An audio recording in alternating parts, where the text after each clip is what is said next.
أعوذ بالله من الشيطان الرجيم. بسم الله الرحمن الرحيم.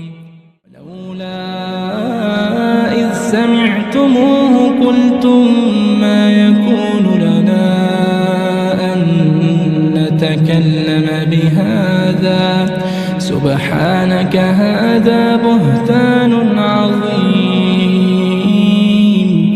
يعظكم الله أن تعودوا لمثله أبدا يعظكم الله أن تعودوا لمثله أبدا إن كنتم مؤمنين ويبين الله لكم الآيات والله عليم حكيم. إن الذين يحبون أن تشيع الفاحشة في الذين آمنوا لهم عذاب أليم في الدنيا والآخرة والله يعلم وأنتم لا تعلمون. ولولا فضل الله عليكم ورحمته وأن الله رؤوف رحيم. അസ്സലാമു അലൈക്കും വറഹ്മത്തുള്ളാഹി വബറകാതുഹു. ഖുർആൻ പദം 1242 ദിവസത്തിലേക്ക് എല്ലാവരെയും ഹാർദമായി സ്വാഗതം ചെയ്യുന്നു. പരിശുദ്ധ ഖുർആനിലെ 24-ാമത്തെ അധ്യായമായ സൂറത്ത് നൂറിൻ്റെ ആമുഖം 4-ാം ഭാഗമാണ് ഇന്ന് പഠന വിധേയമാക്കുന്നത്. ക്ലാസ് ആരംഭിക്കുന്നതിനായി ആദരണീയനായ ഡോക്ടർ A.I. വിലായത്തുള്ള സാഹിബിനെ ക്ഷണിക്കുന്നു. അസ്സലാമു അലൈക്കും വറഹ്മത്തുള്ളാഹി വബറകാതുഹു. അഊദു ബില്ലാഹി മിനശ് ശൈത്വാനിർ റജീം. ബിസ്മില്ലാഹിർ റഹ്മാനിർ റഹീം. വലൗലാ ഇദ് സമിഅ്തുമൂഹു ഖുൽതും മാ യകൂനു ലനാ അൻ നതകല്ലമ ബിഹാദാ സുബ്ഹാനക ഹാദാ ബുഹ്താനുൻ അദീം يعظكم الله أن تعودوا لمثله أبدا إن كنتم مؤمنين ويبين الله لكم الآيات والله عليم حكيم. إن الذين يحبون أن تشيع الفاحشة في الذين آمنوا لهم عذاب أليم في الدنيا والآخرة والله يعلم وأنتم لا تعلمون. ولولا فضل الله عليكم ورحمته وأن الله رؤوف رحيم. صدق الله العلي العظيم. സൂറത്ത് നൂറിലെ 16 മുതൽ 20 വരെയുള്ള ആയത്തുകളാണ് ഞാൻ നിങ്ങളെ കേൾപ്പിച്ചിട്ടുള്ളത്. സൂറത്ത് നൂറിന്റെ അവതരണ പശ്ചാത്തലമാണ് നമ്മൾ മനസ്സിലാക്കിക്കൊണ്ടിരിക്കുന്നത്. 3 സെഷനുകൾ ഇതിനകം തന്നെ നമ്മൾ ഈ സൂറത്തിന്റെ പശ്ചാത്തലം മനസ്സിലാക്കുന്നതിന് വേണ്ടി ചെലവഴിച്ചു കഴിഞ്ഞിട്ടുണ്ട്. ഇന്നും നാളെയുമായിട്ട് ഈ സൂറത്തിനെ പരിചയപ്പെടുത്തുന്ന പ്രക്രിയ പൂർത്തീകരിക്കാൻ കഴിയുമെന്നാണ് വിചാരിക്കുന്നത്. ഇന്നലെയും മിനിയാന്നൊക്കെയുണ്ടായ ചർച്ചയിൽ നമുക്ക് മനസ്സിലാക്കാൻ പറ്റിയ ഒരു കാര്യം, അഹ്സാബ് യുദ്ധത്തോടു കൂടി മുസ്ലിങ്ങളെ സൈനികമായിട്ട് കീഴ്പ്പെടുത്താനും പരാജയപ്പെടുത്താനും ഒക്കെ സാധിക്കുമെന്ന മക്ക മുശ്രിക്കുകളുടെയും കുഫാറുകളുടെയും മദീനയിലെ മുനാഫിക്കുകളുടെയും അതുപോലെ മുശ്രിക്കുകളുമായി കൈകോർത്ത് നീങ്ങിയിരുന്ന യഹൂദ ഗോത്രങ്ങളുടെയും ഒക്കെ അവരുടെ പ്രതീക്ഷ ഇത് സംബന്ധമായിട്ടുള്ളത് അസ്തമിക്കുകയായിരുന്നു. അതിനെ തുടർന്ന് മുസ്ലിങ്ങളുടെ മികവുണ്ടായിരുന്ന മേഖല, അത് അവരുടെ ധാർമ്മിക സദാചാര മേഖല, അവർക്കിടയിലുള്ള ആഭ്യന്തരമായ കെട്ടുറപ്പ്, ഇതൊക്കെയായിരുന്നു. ഈ മേഖലകളിൽ വിള്ളല് വരുത്തുകയും അവിടെ ഛിദ്രത ഉണ്ടാക്കിയെടുക്കാൻ ശ്രമിക്കുകയും ചെയ്യുക എന്നതായിരുന്നു അവർ സ്വീകരിച്ച സ്ട്രാറ്റജി. നമ്മളത് കാണുകയുണ്ടായി ചില സംഭവങ്ങളിലൂടെ. സൂറത്തുൽ അഹ്സാബിൽ പരാമർശിക്കപ്പെട്ടിരുന്ന സൈനബ് ബിൻത് ജഹ്ഷ് റളിയല്ലാഹു അൻഹയുമായുള്ള നബി സല്ലല്ലാഹു അലൈഹി വസല്ലമയുടെ വിവാഹത്തെ സംബന്ധിച്ചും ഈ ബനുൽ മുസ്തലിഖ് ഗോത്രക്കാർക്ക് നേരെ നടന്ന സൈനിക നീക്കം കഴിഞ്ഞ് മടങ്ങുന്നതിനിടയിൽ മുസ്ലിം ക്യാമ്പിലുണ്ടായ ഒരു കശപിശയും ഈ സംഗതികളെയൊക്കെ പെരുപ്പിച്ച് വലുതാക്കി ഊതി വീർപ്പിച്ച് വലിയ പ്രശ്നങ്ങളാക്കി മാറ്റാനാണ് മുനാഫിഖുകളുടെ നേതാവായ അബ്ദുല്ലാഹിബിൻ ഉബയ്യും അതുപോലെ അദ്ദേഹത്തെ പിന്തുണച്ചുകൊണ്ടിരുന്ന ആളുകളും ഒക്കെ ശ്രമിച്ചുകൊണ്ടിരുന്നത്. ഇത്തരം സംഗതികളില് മുഹാജിറുകളിൽപ്പെട്ടവരും അൻസാറുകളിൽപ്പെട്ടവരും ഒക്കെ അറിയാതെ ഭാഗവാക്കുകളായി പോയ സംഭവങ്ങളും ഉണ്ടായിട്ടുണ്ട് എന്നാണ് നമുക്ക് മനസ്സിലാക്കാൻ സാധിക്കേണ്ടത്. ഇവിടെ പരാമർശിക്കപ്പെടുന്നത് ഇന്ന് നമുക്ക് പരിഗണനയ്ക്ക് വിധേയമാകുന്നത് സൂറത്തുൻ നൂർ വളരെ വിശദമായിട്ട് പ്രതിപാദിക്കുന്ന ഖദഫ് എന്ന പേരിൽ അറിയപ്പെടുന്ന സംഭവമാണ്. ആയിഷ റളിയല്ലാഹു അൻഹക്കെതിരിൽ അപവാദം പ്രചരിപ്പിച്ച കാര്യമാണ് ഇവിടെ വിഷയം. അതിന്റെ സംഭവം നബി സല്ലല്ലാഹു അലൈഹി വസല്ലമയും സംഘവും ഈ ബനുൽ മുസ്തലിഖ് ഗോത്രക്കാർക്കെതിരിലുള്ള യുദ്ധം കഴിഞ്ഞ് അവര് മടങ്ങുന്നത് മുറൈസി തടാകത്തിന്റെ പരിസരത്ത് കുറച്ചു നേരം തങ്ങിയിട്ടാണ് എന്ന് നമ്മൾ കാണുകയുണ്ടായി. ആ ഘട്ടത്തില് ആണ് അവർക്കിടയിൽ രണ്ട് ചേരിയായി മാറുവാൻ പോലും ഇടയാകുന്ന വിധത്തിൽ ഒരു തർക്കം ഉടലെടുത്തത് എന്നത് നമ്മൾ വിശദമായി മനസ്സിലാക്കി. അതിനെ തുടർന്ന് നബി സല്ലല്ലാഹു അലൈഹി വസല്ലം അതിവേഗം എല്ലാവരെയും കൂട്ടി അവിടുന്ന് പോവുകയാണ്. വഴിയിലൊന്നും തങ്ങാതെ, ഒന്നും ഒരു വിശ്രമത്തിന് പോലും സമയം കൊടുക്കാതെ നേരെ അവര് യാത്രയാവുകയാണ് മദീനയെ ലക്ഷ്യം വെച്ചുകൊണ്ട്. അങ്ങനെയാണ് മദീനയുടെ അടുത്തെത്താനായപ്പോഴാണ് ഒരിടത്ത് അവര് ഒരു രാത്രി വിശ്രമിക്കുന്നതിന് വേണ്ടി തങ്ങുന്നത്. ആ ഘട്ടത്തില് നബി സല്ലല്ലാഹു അലൈഹി വസല്ലമയുടെ പത്നി ആയിഷ റളിയല്ലാഹു അൻഹ അവരുടെ കൂട്ടം തെറ്റിപ്പോയ സംഭവമാണ് ഈ വിധത്തില് അപവാദ പ്രചരണത്തിന് കാരണമായി മാറിയിട്ടുണ്ടായിരുന്ന സംഗതി. അതിനെക്കുറിച്ച് ആയിഷ റളിയല്ലാഹു അൻഹ വളരെ വിശദമായിട്ട് വിവരിക്കുന്ന വളരെ അറിയപ്പെടുന്ന ഒരു ഹദീസ് ഉണ്ട്. അതിന്റെ അടിസ്ഥാനത്തില് ആ സംഭവത്തിന്റെ രത്നച്ചുരുക്കം നിങ്ങളെ കേൾപ്പിക്കാമെന്നാണ് വിചാരിക്കുന്നത്. ആയിഷ റളിയല്ലാഹു അൻഹ അതേക്കുറിച്ച് സൂചിപ്പിച്ചു തുടങ്ങുന്നത് ഇങ്ങനെ പറഞ്ഞുകൊണ്ടാണ്: നബി സല്ലല്ലാഹു അലൈഹി വസല്ലമയുടെ ഓരോ യാത്രയിലും പത്നിമാരിൽ ആരെങ്കിലും ഒരാളെ കൂടെ കൂട്ടുമായിരുന്നു. അത് നബി സല്ലല്ലാഹു അലൈഹി വസല്ലം ബാക്കി പത്നിമാർക്ക് അതൃപ്തി ഉണ്ടാവാതിരിക്കാൻ വേണ്ടി നറുക്കെടുത്തുകൊണ്ട് ആർക്കാണോ ആ നറുക്ക് വീഴുന്നത് അവരെ കൂടെ കൂട്ടുക എന്ന രീതിയാണ് സ്വീകരിച്ചിട്ടുണ്ടായിരുന്നത്. ബനുൽ മുസ്തലിഖുകാർക്കെതിരിൽ നടന്ന യുദ്ധം നടത്തുന്നതിന് വേണ്ടി, അവരെ നേരിടുന്നതിന് വേണ്ടി അവരുടെ ഇടയിൽ രൂപപ്പെട്ടു വന്നിരുന്ന മുസ്ലിം സമൂഹത്തിനെതിരിലുള്ള കരുനീക്കങ്ങളെ തകർക്കുന്നതിന് വേണ്ടി നടത്തിയ ആ യാത്രയില് നബിയോടൊപ്പം, നബി സല്ലല്ലാഹു അലൈഹി വസല്ലമയോടൊപ്പം പുറപ്പെടാൻ നറുക്ക് വീണത് ആയിഷ റളിയല്ലാഹു അൻഹക്കാണ്. അങ്ങനെ യുദ്ധം കഴിഞ്ഞു അവര് മടങ്ങുന്നതിനിടക്ക് മദീനക്ക് അടുത്തുള്ള ഒരിടത്ത് രാത്രി നബി സല്ലല്ലാഹു അലൈഹി വസല്ലമയും സംഘവും താവളമടിച്ച് തങ്ങുകയാണ്. നേരം പുലരും മുമ്പേ അവര് അവിടുന്ന് പുറപ്പെടണം എന്നതായിരുന്നു അവരുടെ പരിപാടി.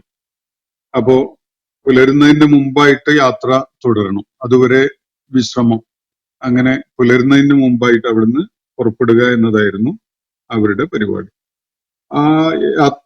അതിനിടക്ക് നേരം പുലരാറായപ്പോ ആയിഷ റളിയല്ലാഹു അൻഹ അവർക്ക് പ്രാഥമിക കർമ്മങ്ങൾ നിർവഹിക്കാനെന്നുള്ള സൗകര്യങ്ങൾ അക്കാലത്ത് ഇത്തരം ക്യാമ്പുകളിലും താമസ സ്ഥലങ്ങളിലും ഒന്നും നമ്മൾ പ്രതീക്ഷിക്കുന്ന വിധത്തിലൊന്നും ഉണ്ടാകുന്ന ഒരു വളർച്ചയൊന്നും നാഗരികമായിട്ട് മനുഷ്യ സമൂഹം നേടിയിട്ടുണ്ടായിരുന്നില്ലല്ലോ അക്കാലത്ത്. അപ്പോ അകലെ മാറി വെളുക്കിയിരിക്കുന്ന ഒരു രീതിയാണ് ഉണ്ടായിരുന്നത്. ആയിഷ റളിയല്ലാഹു അൻഹ അങ്ങനെ ഒരു ആവശ്യം നിർവഹിക്കാൻ വേണ്ടി പോയതായിരുന്നു. പോയി തിരിച്ചു വന്നപ്പോൾ തമ്പിനടുത്തെത്തിയപ്പോ അവരുടെ മാല അറ്റുപോയതായിട്ട് മനസ്സിലാക്കാൻ സാധിച്ചു.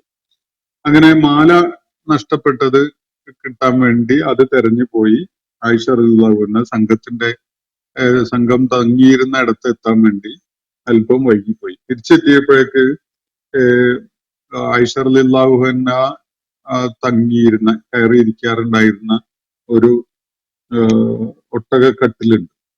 അതിനകത്തിരിക്കുകയാണ് ചെയ്യുക. ആ ഒട്ടകക്കട്ടില് ഒട്ടകത്തിന്റെ മേലെ എടുത്തു വെച്ചിട്ട് കൊണ്ടുപോകുന്ന ഒരു രീതിയാണ് ഉണ്ടായിരുന്നത്. അപ്പോ ഒട്ടകക്കട്ടില് ആയിഷ റളിയല്ലാഹു അൻഹ കയറി ഇരിപ്പുണ്ടാകുമെന്ന് കരുതിയിട്ട് അവരെ ഒട്ടകക്കട്ടില് ഒട്ടകപ്പുറത്ത് വെച്ച് നബി സല്ലല്ലാഹു അലൈഹി വസല്ലമയും സംഘവും മദീനയെ ലക്ഷ്യമാക്കി പോയി കഴിഞ്ഞിട്ടുണ്ടായിരുന്നു.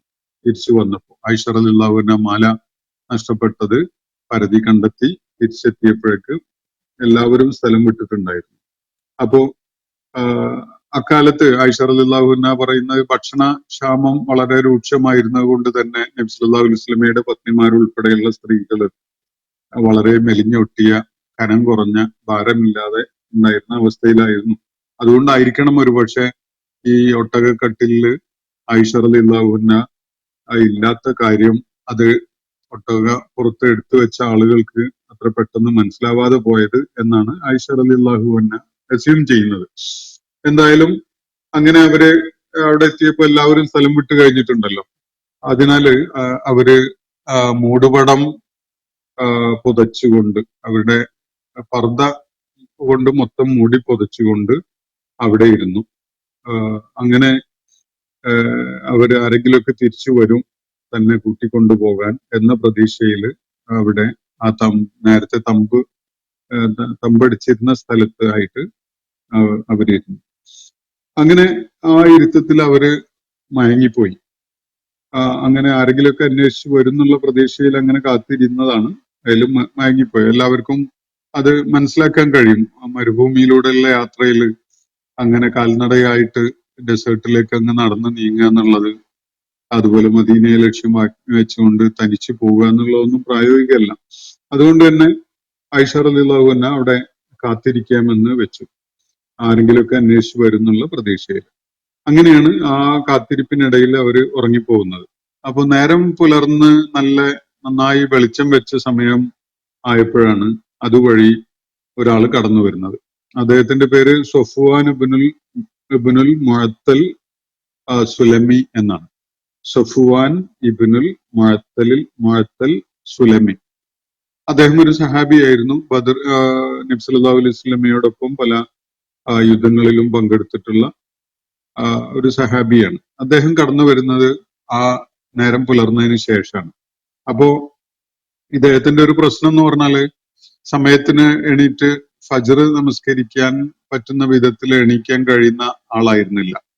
അദ്ദേഹം എന്നും വൈകിയാണ് വരിക. കുടുംബം മൊത്തത്തിൽ തന്നെ അദ്ദേഹത്തിന്റെ അങ്ങനെ വൈകി മാത്രം എണീക്കാൻ കഴിയുന്ന ഒരു പ്രശ്നമുള്ളവരാണ് എന്നാണ് ഹദീസുകൾ റിപ്പോർട്ട് ചെയ്യുന്നത്. അതുകൊണ്ട് നബി സല്ലല്ലാഹു അലൈഹി വസല്ലമിന്റെ അടുക്കൽ ഇത് സംബന്ധമായിട്ടുള്ള വിഷയം വന്നപ്പോ നീ എണീക്കുമ്പോ നിസ്കരിച്ചോ എന്ന വിധത്തില് നബി സല്ലല്ലാഹു അലൈഹി വസല്ലം ഈ സഹാബിക്ക് മാത്രമായിട്ട് ഒരു അനുമതി നൽകിയ ഒരു സംഭവമൊക്കെ കാണാൻ കഴിയുന്നുണ്ട്.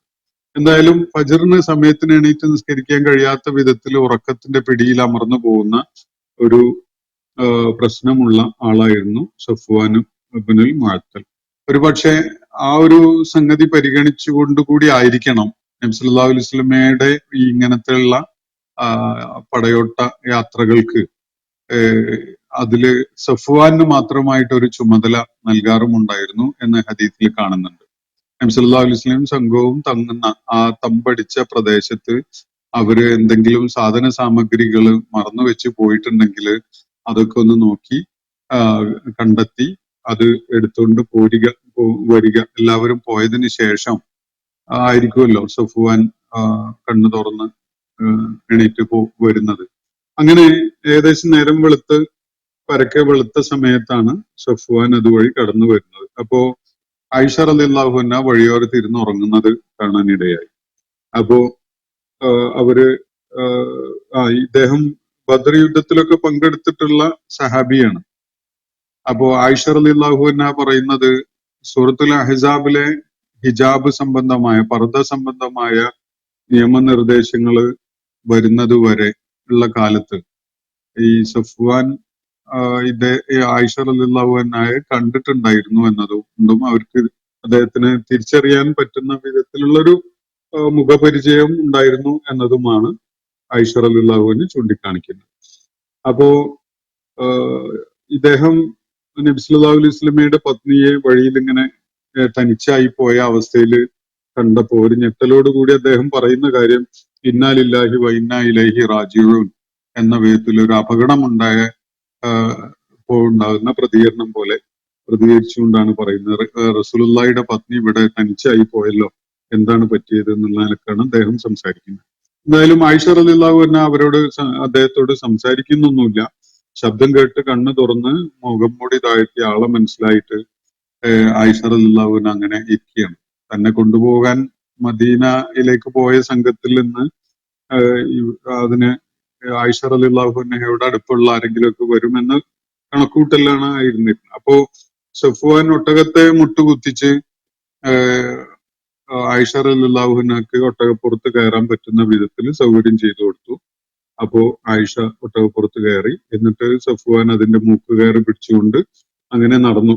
ഏകദേശം ഉച്ചയൊക്കെ ആവുന്നതോടുകൂടി അവര് ഈ സംഘത്തോടൊപ്പം എത്തിച്ചേർന്നു. നബി സല്ലല്ലാഹു അലൈഹി വസല്ലമയുടെ സംഘത്തോടൊപ്പം ചെന്ന് ചേർന്നു. അപ്പോ അങ്ങനെ അവരെ എത്തുന്നത് വരെ, സംഘത്തോടൊപ്പം ചെന്ന് ചേരുന്നത് വരെ ആയിഷ റളിയല്ലാഹു അൻഹ തങ്ങളുടെ ഒട്ടകക്കട്ടിലിനകത്ത് ഉണ്ടായിരുന്നില്ല എന്ന കാര്യം അവർക്ക് അറിയുമായിരുന്നില്ല. ആയിഷയെ മിസ്സായ കാര്യമൊന്നും അവരാരും അറിഞ്ഞിട്ടുണ്ടായിരുന്നില്ല.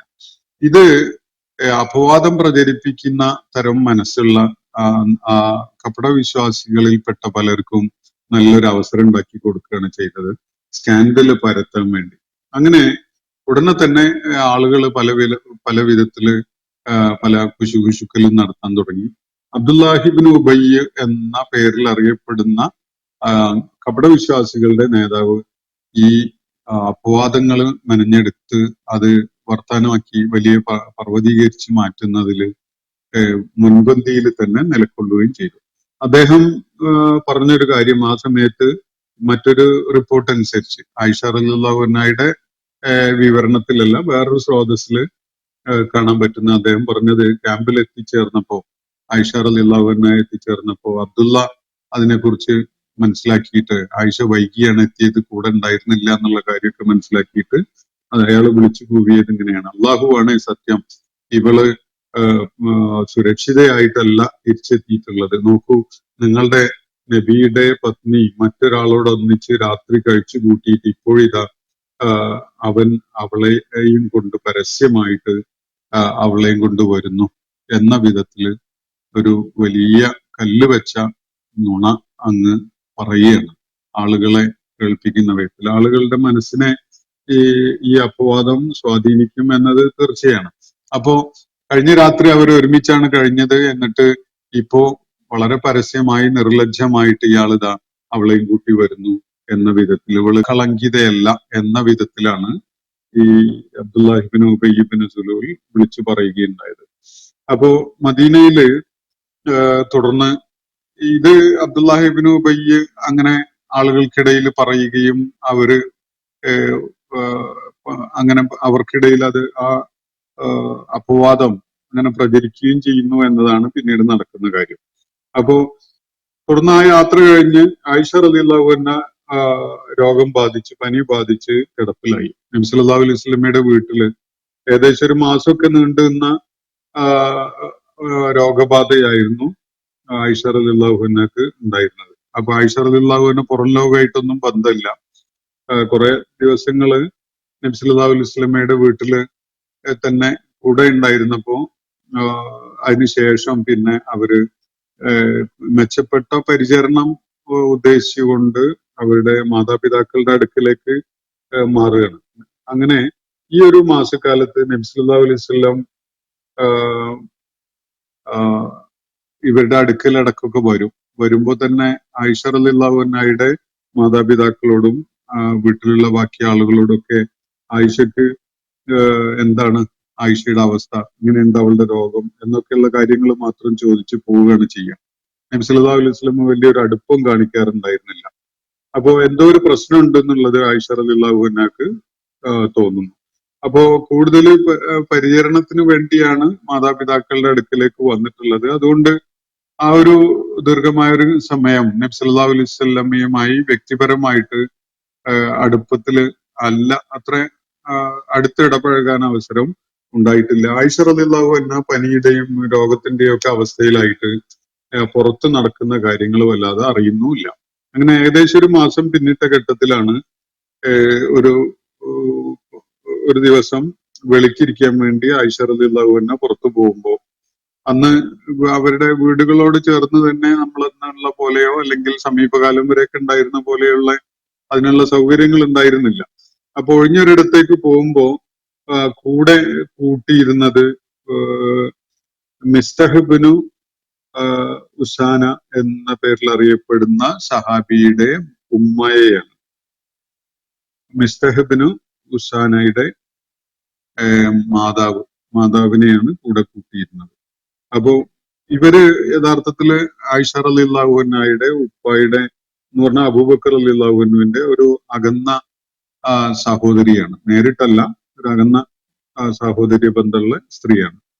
മാത്രമല്ല അബൂബക്കർ റളിയല്ലാഹു അൻഹുവിന്റെ സാമ്പത്തികമായ സഹായവും അതുപോലെ തന്നെ സംരക്ഷണവും ഒക്കെ കിട്ടിയിരുന്ന ഒരു സ്ത്രീയാണ് ഇവര്.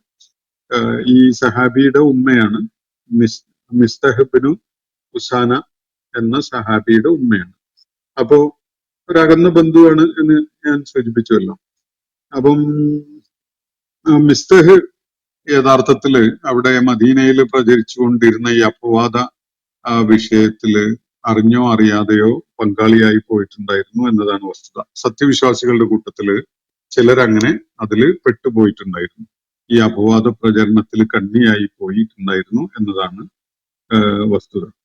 അപ്പം ഇദ്ദേഹം നബി സല്ലല്ലാഹു അലൈഹി വസല്ലമയോടൊപ്പം ബദർ യുദ്ധത്തിലൊക്കെ പങ്കെടുത്തിട്ടുള്ള ആളാണ്. അപ്പോ ഈ വെളിക്കിരിക്കാൻ പോയ നേരത്ത് ഈ മിസ്തഹിന്റെ ഉമ്മയുടെ കാല് എവിടെ വെച്ച് കുത്തി വേദനിച്ചപ്പോ അവര് പെട്ടെന്ന് ഒരു വൈകാരികമായിട്ട് മകനെ ശപിക്കുന്ന എന്ന് പറഞ്ഞ മിസ്തഹിനെ ശപിച്ചുകൊണ്ട് എന്തോന്ന് പറഞ്ഞു. അപ്പൊ ആയിഷക്ക് വലിയ ഉണ്ടാക്കി. ഈ എന്തുകൊണ്ടാണ് ബദറിൽ പങ്കെടുത്ത സ്വന്തം മകനെ ഇങ്ങനെ ശപിച്ചുകൊണ്ട് നിങ്ങൾ സംസാരിച്ചത് എന്നതാണ് ആയിഷ റളിയല്ലാഹു അൻഹ വലിയ ആശ്ചര്യത്തില് അവരോട് ചോദിക്കുന്നത്. അപ്പോ അവര് പറയുന്ന, അപ്പോ ഉണ്ടായ സംഭവങ്ങളൊന്നും നീ അറിഞ്ഞില്ലല്ലേ എന്ന് ചോദിച്ചുകൊണ്ട് ആയിഷക്കെതിരിൽ നടന്നുകൊണ്ടിരുന്ന അപവാദ പ്രചരണത്തിന്റെ വിശദാംശങ്ങള് ഈ സ്ത്രീ മിസ്തഹിന്റെ ഉമ്മ അവർക്ക് വിവരിച്ചു കൊടുത്തു. അപ്പോ അതിൽ മനസ്സിലാക്കാൻ പറ്റിയ ഒരു കാര്യം, സത്യവിശ്വാസികളുടെ കൂട്ടത്തിൽ തന്നെ പെട്ട മിസ്തഹിനെ പോലെ അറിയപ്പെടുന്ന ഇസ്ലാമിന്റെ കവിയായിരുന്ന ഹസൻ റളിയല്ലാഹു അൻഹു, അതുപോലെ ഹംന ബിൻത് ജഹഷും ഒക്കെ ഈ പ്രചാരണത്തിൽ പെട്ടുപോയിട്ടുണ്ടായിരുന്നു. ഈ ഹംന ബിൻത് ജഹഷ് നബി സല്ലല്ലാഹു അലൈഹി വസല്ലമയുടെ അല്പം മുമ്പ് വിവാഹം ചെയ്തിരുന്ന പത്നിയായ സൈനബ് ബിൻത് ജഹഷിന്റെ സഹോദരിയാണ്, അനിയത്തിയാണ്. അപ്പൊ ഈ ഹംന ബിൻത് ജഹഷ് ഇപ്പോ നബി സല്ലല്ലാഹു അലൈഹി വസല്ലമയുടെ പത്നിയുടെ സഹോദരിയാണ് എന്നതാണ്. ആ അടുപ്പം ഉള്ളത് കൊണ്ടാണ് നബി കുടുംബവുമായിട്ട് ബന്ധപ്പെട്ടുകൊണ്ടുള്ള കാര്യങ്ങളിൽ സംസാരിച്ചു പോകാൻ അവസരം ഉണ്ടാവുന്നത്. അപ്പോ ഇങ്ങനെയാണ് ഇവര് ഈ സത്യവിശ്വാസികളും ഈ അപവാദ പ്രചരണത്തിൽ പെട്ടുപോയിരുന്ന കാര്യമൊക്കെ ആയിഷ റളിയല്ലാഹു അൻഹക്ക് ഇവരിൽ നിന്ന് അറിയാൻ പറ്റുകയാണ്. അപ്പോ ആയിഷ റളിയല്ലാഹു അൻഹ പറയുന്ന ശരീരത്തില് രക്തം വറ്റിപ്പോയ പോലെ ആയി, ഞാൻ തളർന്നുപോയി എന്നതാണ്. വന്ന കാര്യം എന്തിനായിരുന്നു? വിളിക്കിരിക്കാൻ വേണ്ടിയാണ് വന്നിരുന്നത്. ആ കാര്യം പോലും മറന്നുകൊണ്ട് അവര് തിരിച്ചു പോവുകയാണ് ഉണ്ടായത്. രാത്രി മുഴുവൻ കരഞ്ഞിരുന്നു. അങ്ങനെയാണ് വിവരിക്കുന്നത്. അപ്പോ ഇതിന്റെ തുടർന്നുള്ള വിവരണങ്ങള് ആയിഷ റളിയല്ലാഹു അൻഹ നൽകുന്നുണ്ട്. സമൂഹത്തിൽ ഒരു വലിയ അപവാദം പ്രചരിക്കുമ്പോൾ സ്വാഭാവികമായിട്ടും ആളുകള് അറിയാതെ അതിൽ ചെന്ന് വീണുപോകും, ചില അഭിപ്രായങ്ങളൊക്കെ പറഞ്ഞു പോകുന്നൊക്കെ അവസ്ഥയുണ്ടാവും. നബി സല്ലല്ലാഹു അലൈഹി വസല്ലമയെ സംബന്ധിച്ചിടത്തോളം ഈ കാര്യങ്ങളൊന്നും അറിയുമോ അതിനകം അറിയാൻ അവസരം ഉണ്ടായിട്ടില്ല. ആയിഷ റളിയല്ലാഹു അൻഹയെ നേരത്തെ അറിയുന്നതല്ലാത്ത പുതിയ സംഭവ വികാസങ്ങളുടെ വസ്തുതകളൊന്നും അറിയുമായിരുന്നില്ല. അള്ളാഹുവിന്റെ ഭാഗത്തു നിന്നുള്ള വഹിയോ അല്ലെങ്കിൽ വെളിപ്പെടുത്തലുകളോ ഒന്നും അതിനകം ഉണ്ടായിട്ടില്ല. അങ്ങനെ നബി സല്ലല്ലാഹു അലൈഹി വസല്ലം സഹാബിമാരിൽ ചിലരോട് ആയിഷ റളിയല്ലാഹു അൻഹയുടെ നടപടിയെ കുറിച്ചും സ്വഭാവത്തെ കുറിച്ചും ഒക്കെ ആരായുകയുണ്ടായി. അതില് ഒരാള് ഉസാമത്ത് ബിൻ സെയ്ദ് റളിയല്ലാഹു അൻഹു ആണ്. ഉസാമത്ത് ബിൻ സെയ്ദ് റളിയല്ലാഹു അൻഹു പറയുകയുണ്ടായത്, ആയിഷയെ കുറിച്ച് എനിക്ക് നല്ലതല്ലാത്ത യാതൊന്നും അറിയില്ല. ഇതൊക്കെ വ്യാജമായിട്ട് പ്രചരിപ്പിക്കപ്പെടുന്ന കാര്യങ്ങളാണ്. നന്മയല്ലാതെ അവരുടെ കാര്യത്തിൽ എനിക്കൊന്നും അറിയില്ല എന്നാണ് ഉസാമത്ത് ബിൻ സെയ്ദ് പ്രതികരിച്ചത്. അലി റളിയല്ലാഹു അൻഹു ആയിഷയുടെ പക്ഷം ന്യായീകരിക്കാനോ വിശദമാക്കാനോ ഒന്നും അല്ല താല്പര്യം കാണിച്ചത്. അവര് നബി സല്ലല്ലാഹു അലൈഹി വസല്ലമക്കുള്ള വിഷമം അകറ്റാൻ വേണ്ടിയുള്ള ഒരു സംസാരമാണ് അലി റളിയല്ലാഹു അൻഹു നടത്തിയത്. അദ്ദേഹം പറഞ്ഞത്, പ്രവാചകരെ, സ്ത്രീകൾക്ക് നാട്ടിൽ എന്ത് പഞ്ഞമാണുള്ളത്? അവർക്ക് പകരം മറ്റൊരു സ്ത്രീയെ വേണമെങ്കിൽ അങ്ങേക്ക് വിവാഹം ചെയ്യാമല്ലോ.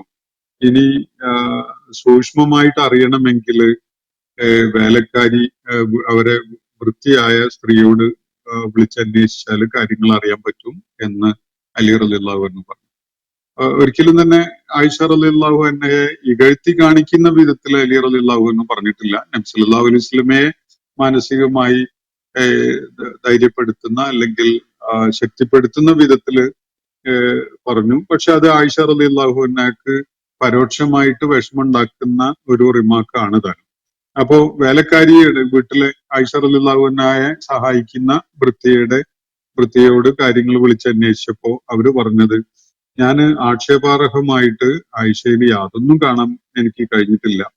വല്ലപ്പോഴും ഒക്കെ ഉണ്ടാവാറുള്ളത് ആയിഷ മാവ് കുഴച്ച് ഭക്ഷണം ഉണ്ടാക്കാൻ വേണ്ടി മാവ് കുഴച്ച് വെച്ചിട്ട് വേറെ എന്തിനെങ്കിലുമൊക്കെ തിരിഞ്ഞു പോകുമ്പോ ഒന്നിങ്ങോട്ട് ശ്രദ്ധിക്കണേന്ന് പറഞ്ഞു പോകും. അങ്ങനെ പോയി എന്തെങ്കിലുമൊക്കെ ചെയ്തുകൊണ്ടിരിക്കുന്നതിനിടയിൽ അവര് ഉറങ്ങിപ്പോവുകയോ മയങ്ങിപ്പോവുകയോ ഒക്കെ ചെയ്യുന്നുണ്ടാവും.